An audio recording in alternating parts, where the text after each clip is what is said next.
I'm Sarah Mitchell, a 32-year-old nurse who thought stepping up to care for my mother-in-law after her surgery would be a chance to bridge the gap between us. Instead, I found myself drowning in her criticism, overshadowed by her golden child. My sister-in-law, who breezed in with flowers and left me to pick up the pieces. For weeks, I poured my heart into her recovery, only to be called careless, invisible next to a woman who mastered the art of looking perfect without lifting a finger. But this isn't just about family tension or unfair comparisons, it's about finding the strength to stand up for yourself, demanding respect, and discovering redemption in the most unexpected places. Stay with me, because this story of sacrifice, betrayal, and healing will hit you right in the heart, especially if you've ever felt unseen for all you do. 3 weeks ago, I moved into my mother-in-law Helen's house to help her recover from major hip surgery. It wasn't a small decision. I rearranged my nursing shifts, canceled plans, even missed my 5th anniversary dinner with my husband, Tom. I didn't do it out of duty. I wanted to show Helen I cared, maybe soften the chilly distance that had defined our relationship for years. Tom's sister, Jessica, was the family favorite, the one Helen always praised, while I was the practical daughter-in-law, reliable, but never celebrated. I hoped my effort would change that. Instead, it became a lesson in how deep favoritism can cut. That Helen's kitchen was my battleground that morning. I was stirring a pot of vegetable soup, the steam curling up, when her voice sliced through. "How could you mess up something so simple, Sarah? Jessica would never be so sloppy." Her words landed like a slap, accusing me of underseasoning the soup, a minor oversight, but to Helen, proof of my inadequacy. I gripped the wooden spoon, my chest tight. Careless wasn't just a critique.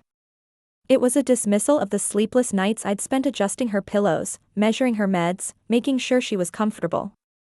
Meanwhile, Jessica waltzed in once a week, all smiles and Instagram-ready moments, and Helen lit up like she'd won the lottery. I swallowed hard, the anger bubbling.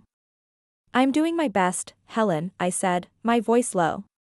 She turned back to her tea, muttering, "Jessica wouldn't need to be told how to do it right."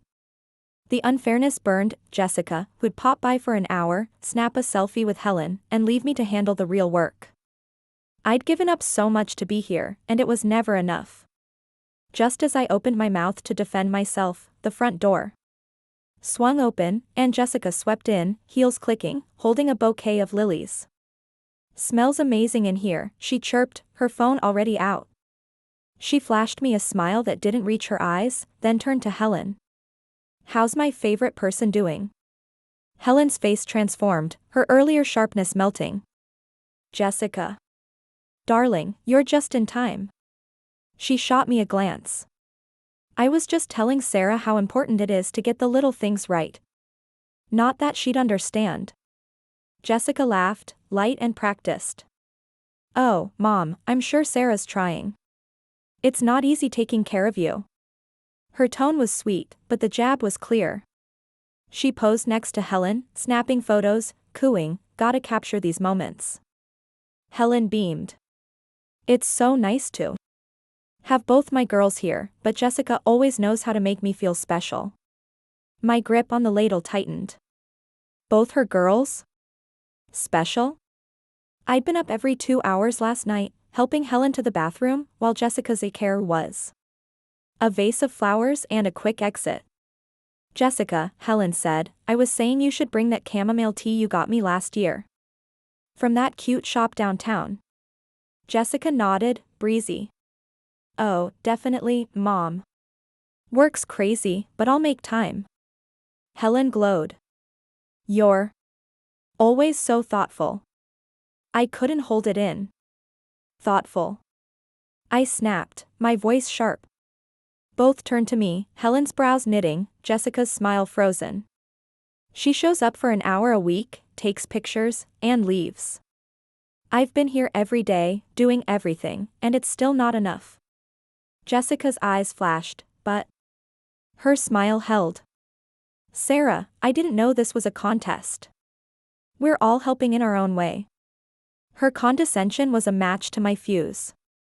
"Some more than others," I muttered, turning back to the stove. Regret hit instantly. I didn't want to be petty, but the unfairness was suffocating. That night, I retreated to the guest room, sinking onto the bed, my phone in hand. I called Tom, my voice breaking. I'm exhausted, Tom. I'm doing everything for your mom, and she doesn't see it. Jessica gets all the praise for doing nothing. He sighed, his voice warm but tired. Sarah, you know how mom is. Don't take it personally. How can I not? I shot back. I missed our anniversary, I'm barely sleeping, and I'm still invisible. His tone softened. You've done more than enough. Come home for a week. Let Jessica step up. I miss you, and you need a break. His words were a lifeline, but guilt tugged at me. Helen was frail, stubborn, and needed someone. Could I really leave? I don't know, I said. What if she needs me?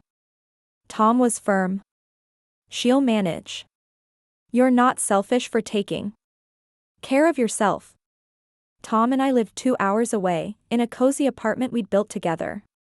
When Helen's surgery came up, I'd volunteered to stay, knowing Tom's job was at a crunch point. He called daily, checking on me, but I knew he felt the strain of not being here. I didn't blame him, he was doing his best. Just like me, the next morning, Helen was in the living room, glued to the TV. Before I could say anything, she turned, her voice sharp. Sarah, dinner was late last night. It's not good for my digestion, you know. I blinked, stung. It was ready right after Jessica left. I thought we agreed. She cut me off. You should have had it done earlier. When Jessica's here, things feel organized. She doesn't need me to spell it out. I clenched my fists. Jessica didn't even stay for dinner, Helen. That's not the point, she snapped. She's considerate. You're here. But you're not really present. You don't want to be. Her words hit like a punch. That's not fair, I said, my voice shaking. I've put my life on hold for you. She scoffed. If it's such a burden, maybe Jessica should have handled it. At least she doesn't make me feel like a chore. I steadied myself. I'm doing my best, Helen. I'm sorry it's not enough. She waved me off, turning back to the TV. Your best isn't what I need. Jessica understands me in ways you never will.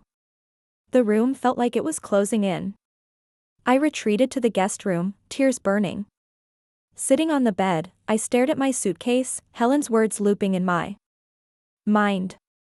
My phone lit up with Tom's last text, "You've done enough. Come home." He was right, I'd given all I could, and it wasn't enough for her. I couldn't keep breaking myself for someone who saw me as less. I needed to go home that afternoon. I faced Helen, my heart pounding. We need to talk, I said, my voice steady. She glanced up, annoyed. If this is about dinner, just get it right tonight. I shook my head. It's about how you've treated me. I've been here every day, giving everything, and you make me feel worthless. I'm tired of it. Her hand froze on her mug, her eyes narrowing. And how have I treated you, Sarah? I let it out. I've missed my life to care for you. And you compare me to Jessica, who's barely here. You don't value me, and I'm done trying to prove I'm enough. Helen set her mug down, her voice icy.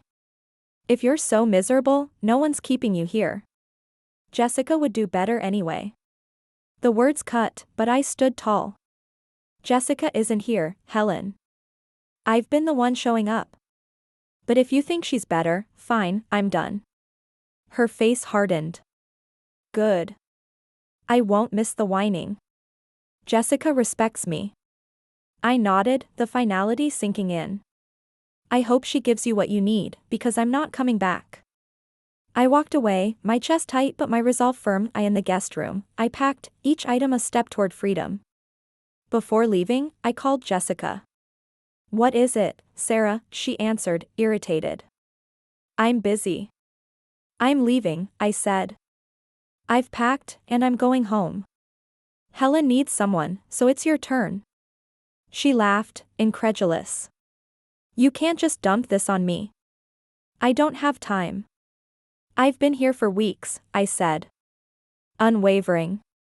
You've had time to prepare. Helen thinks you're better at this, prove it. This is your thing, Sarah, she shrieked. Not anymore, I said, and hung up. I grabbed my suitcase and left, the door clicking shut behind me. 4 days later, I was settling back into life with Tom when my phone buzzed. Helen. I hesitated, then answered. Sarah, she said, her voice shaky, I need to talk. She sounded exhausted, vulnerable. Emily hasn't been here since you left. She's dodging my calls, making excuses. I've been alone, struggling with the stairs. I feel abandoned. I bit back the urge to say I'd warned her. I'm sorry, Helen, I said, neutral. I told you Jessica's good at promises. Not follow through. Silence stretched, then she spoke, her voice softer. I didn't think she'd leave me like this. I thought she cared. I stayed quiet, letting her words hang. I'm sorry you're feeling this way, I said finally, but I can't come back. You made me feel like nothing, and I can't do that again. Her tone sharpened. So you're holding a grudge? You think you're perfect?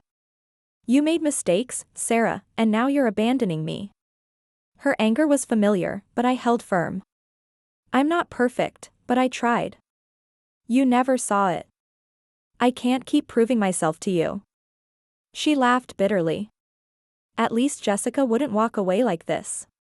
She already has, I said quietly, and hung up, my hands trembling but my heart steady. 5 days passed, and I leaned into the peace of home, walks with Tom, quiet evenings, rebuilding my strength. Then Helen called again, her voice breaking. Sarah, I'm so sorry, she sobbed. I've been awful to you. You didn't deserve it. You gave so much, and I threw it in your face. I sat, stunned, as she continued. Jessica hasn't come back. I see it now, what you said. I was blind. I don't deserve your kindness, but I'm so sorry. Tears pricked my eyes, her raw regret cutting through my hurt. Thank you, Helen, I said softly.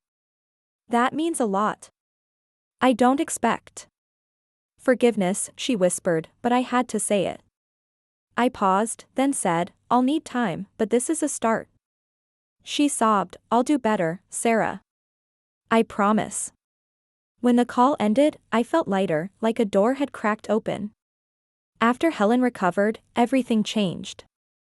Her sharpness softened into gratitude, her visits warm with small gestures, a thank you note, a shared laugh. The past wasn't erased, but it no longer defined us. For the first time, I felt seen, valued. That journey taught me my worth isn't tied to others' approval. I stood up, walked away, and found redemption in knowing I was enough. If you've ever felt invisible, hear this, your value shines in what you give and who you choose to be. That's my story, and I'm stronger for it.